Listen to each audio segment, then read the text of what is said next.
अस्सलाम वालेकुम। की हाल है दोस्तों, ठीक हो? उम्मीद करने सब भाई ठीक ठाक होंगे। कबूतरबाजी इन पाकिस्तान ते भट्टी विजन क्लब यूट्यूब चैनल तुम वेख रहे हो। ते मेरा नाम है आदल भट्टी। ते दोस्तों अपने कबूतरों वास्ते एक देसी एक जेड़ा ना लगे पाउडर बनान हाजमे दा। ते सर्दी दा मौसम है, कबूतरां नूं जेड़ा ना मुश्किल हो रही है, दाने पानी दी पोटां जाम हो रही ने ते कबूतर दाना भी नहीं खा रहे, सोकड़ा ते हड्डी भी सुक रही है कबूतरां दी, ते दाना रज के नहीं खा रहे, हाजमा भी नहीं ठीक। ते लगे अपने कबूतरां दा जनाब एक जेड़ा ना नुस्खा बनान। 5 चीज़ां ने ते 5 चीज़ां दा असीं जनाब हुण इहदा पाउडर बनावांगे, तुहानूं दस्सने आ। सरकार लाचियां ने, सब्ज़ लाची इन्नियां क लैनियां तुहां। सफेद जीरा जे ते नाल पुदीना जिहा वेख्यो किन्ना क खुशक पुदीना कीता मैं। वेखो इन्ना क पुदीना होना चाहिदा। खुशक होया जेह्ड़ा धूप च रख के खुशक कीता, इन्ना क पुदीना होए जनाब तुहाडे कोल। ते मशीन होनी चाहिदी ग्राइंडर आह्ली।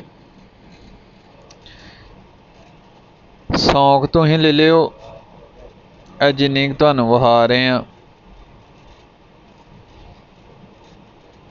10 रुपए दी सौंफ ले लियो तुसीं। 10 रुपए दा सफेद जीरा ते कोई 20 सब्ज़ लाचियां ले लियो तुसीं। मैं ज़रा ज़्यादा बना रहा मकदार नाल, वेख लो इन्नी क सौंफ है। ते हाँ जेड़ा ना ग्राइंड करांगे इन्हां नूं हुण। सौंफ, सब्ज़ लाची जनाब, सफेद जीरा ते कलवंजी काले दाने जेह्ड़े हैं ना सब्ज़ लाची च कलवंजी दे दाने हैं। 40 क कलवंजी दे दाने होने चाहिदे न तुहाडे कोल, ते सब्ज़ लाची दे 20 क दाने ते जीरा 10 दा ते 10 रुपए दी सौंफ। वेख लो ना कलवंजी जे। इन्हां नूं ग्राइंड करना तुहां, सब्ज़ लाची नूं भी ओहदे विच ही बी बू जो भी है ना डब्बी च।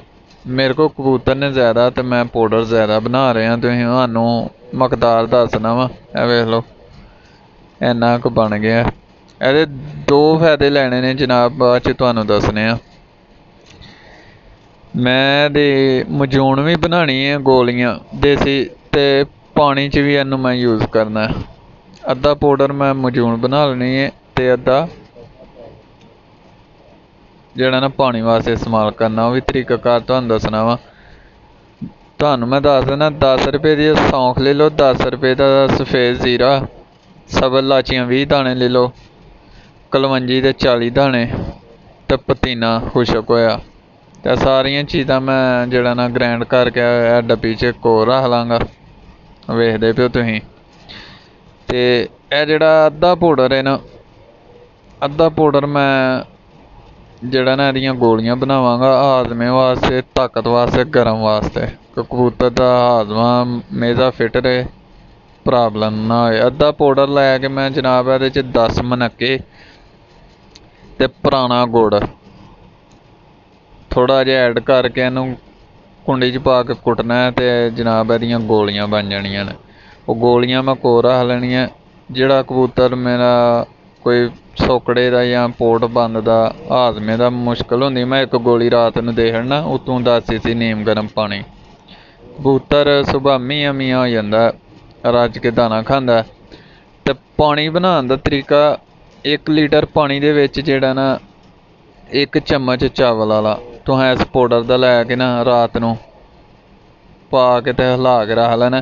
सुबह इनू पुन के ते कबूतरां नूं पलाओ दाने दे टाइम, इंशाअल्लाह मियां मियां होणगे जनाब।